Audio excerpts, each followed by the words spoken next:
I need your clothes, your boots, and your motorcycle.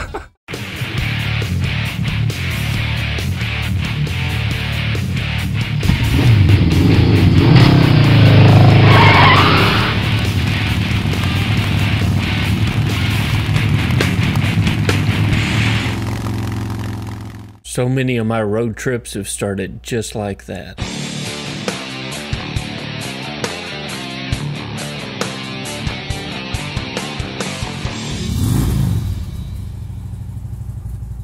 Welcome. If you're new here, my name's Kevin. I'm the host at MC Rider. I release a weekly video to help make you a better rider. We focus on skills and road strategy in our weekly Friday videos.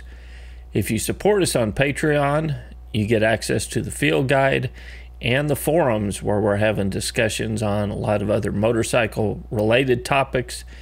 So go to mcrider.com/support and you can learn how to support the channel and get access to the field guide and the forums. While Arnold and I often start our road trips like we showed at the opening of this, there are probably 5 things that you need to think about before you start out on your next road trip. And this week on MC Rider, we're going to talk about 5 things that you probably need to think about before you head out on a multi-day trip on your motorcycle. So one of the first things you need to consider is, do you have the right motorcycle? Now, I'm a believer that you can tour on just about any motorcycle, but some are better at it than others.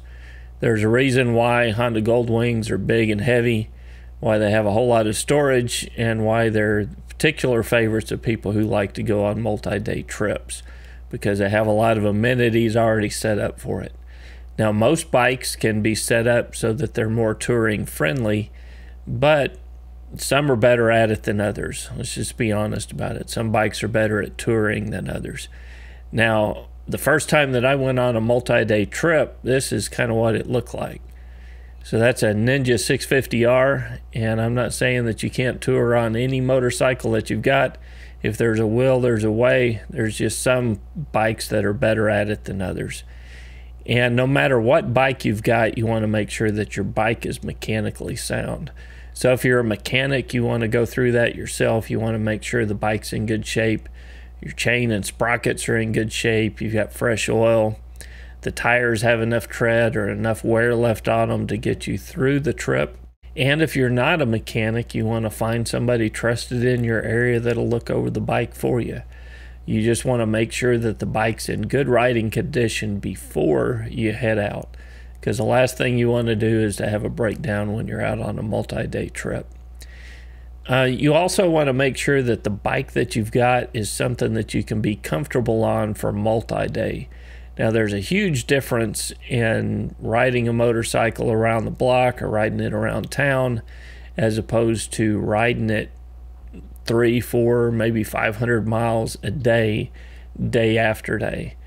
Now, when I first got my Tenere, I had only had it about a week when I went out on it for the first time.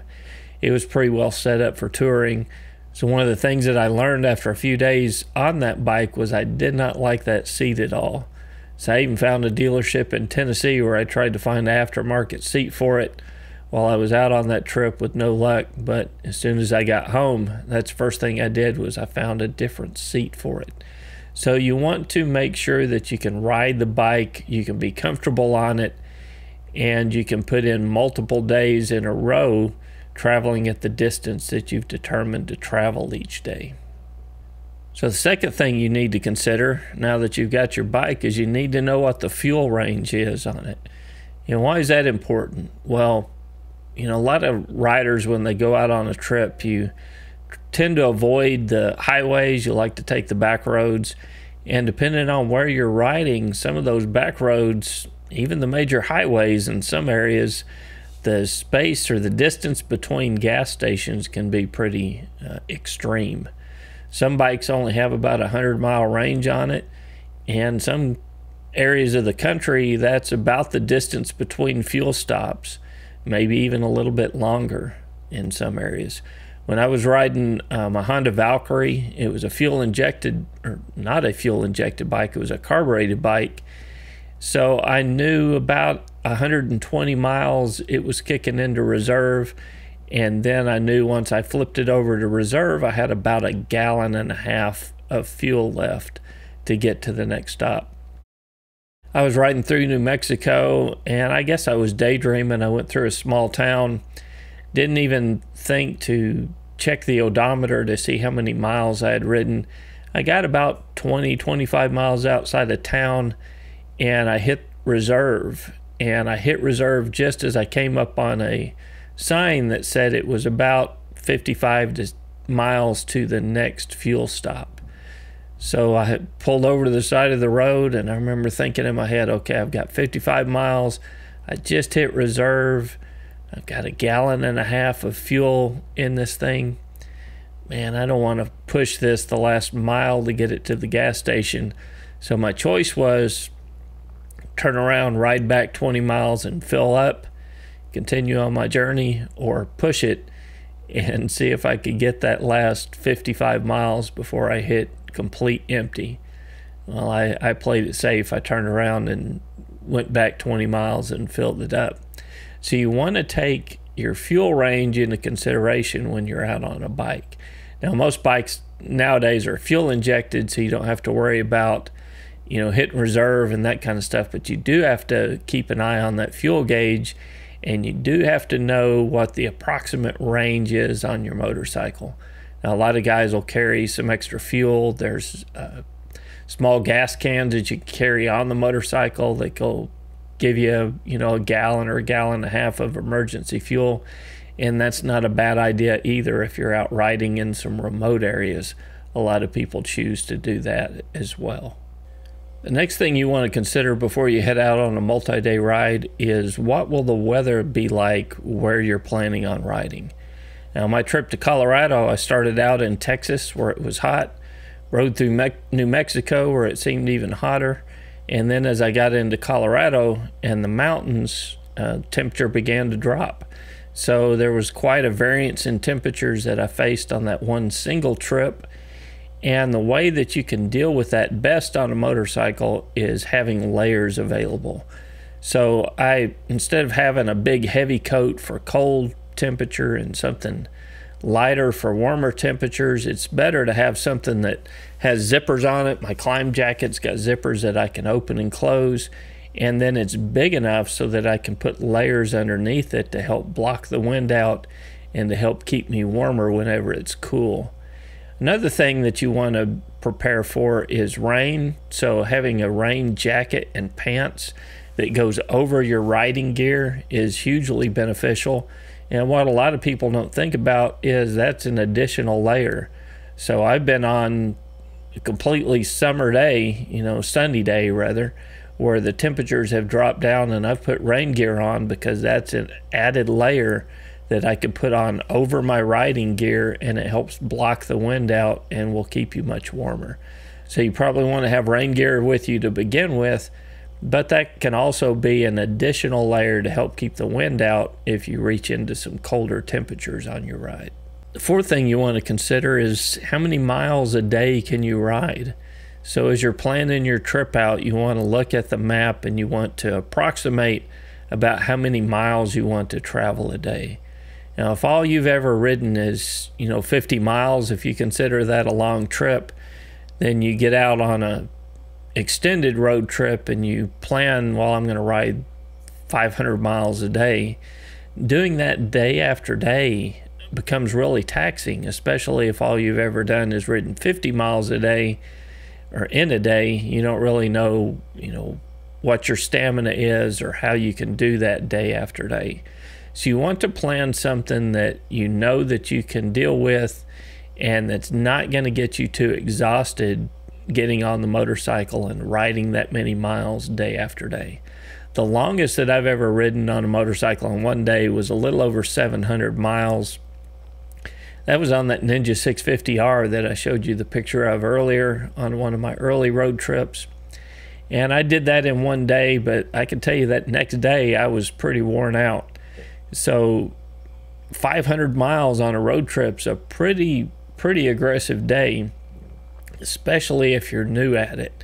I'd say if you're new at it, maybe 250 to 300 would be a better range, and that way you can be a little more comfortable to get back on the bike the next day and continue on your journey.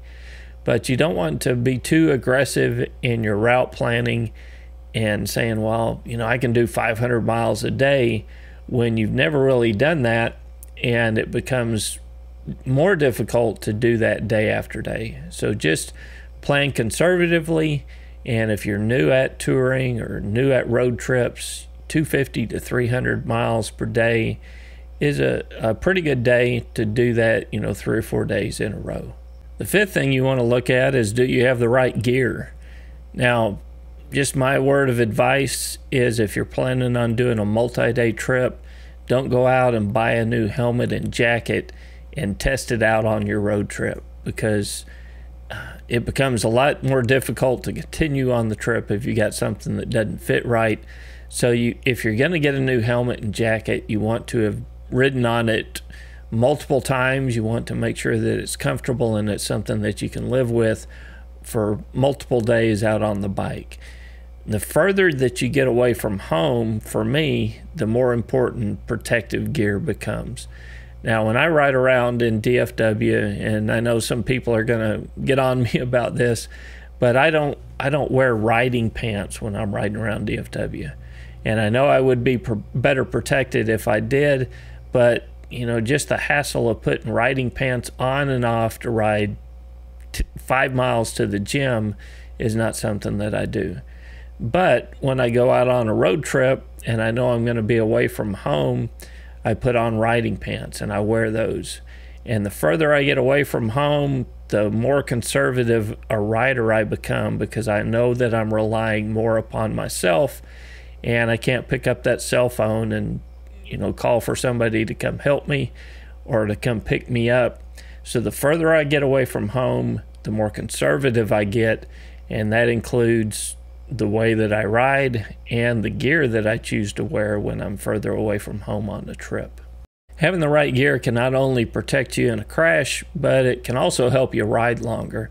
And a lot of people don't consider that, but if you've got gear that doesn't fit right, you've got something that's flapping in the wind, riding across town, that's not that big of a deal. If you're putting 300-400 miles per day, something flapping in the wind or something that annoys you like that becomes a small annoyance. Riding around town becomes a lot bigger problem as you're having to deal with that all day. So you want to make sure that the gear fits you right, that you're comfortable with it, and that's also going to help you ride longer and get more miles in during the day and be more comfortable when you get off the bike at the end of the day. Just about anybody can be tough for a single day wearing a helmet that doesn't feel quite right, or a jacket that's binding, doesn't give you room to move your shoulders around. But dealing with that day after day begins to compound itself. So you want to make sure that your gear's tested, that you're comfortable with it, and that it fits you well before you head out on a multi-day tour. I'd love for you guys to leave comments below. Some of you have traveled on motorcycle a whole lot more than I have. So I'd love to hear some of your top tips and things that people need to think about. Leave a comment below, or even better, join us on the forums, and you can find this video on the forums and leave comments there. Tell us your tips for riding on a multi-day trip, for touring on a motorcycle, things that you found that help you. I'd love to hear from you, and I'd love to learn from your own experience as well. You can join us on the forums, or you can learn more about becoming a forum member and getting access to the field guide at mcrider.com/support. And on that support page, you can also get access to the field guides if you're already a patron of MC Rider. So thank you guys. Love to hear your comments. I'm looking forward to hearing what you guys have to say about this and what tips you've got to provide. And until next week, guys, this is Kevin with MC Rider, and we'll see you on the road. MC Rider is made possible by our friends on Patreon. To learn how to support MC Rider, get access to the field guide and the forums, go to mcrider.com/support.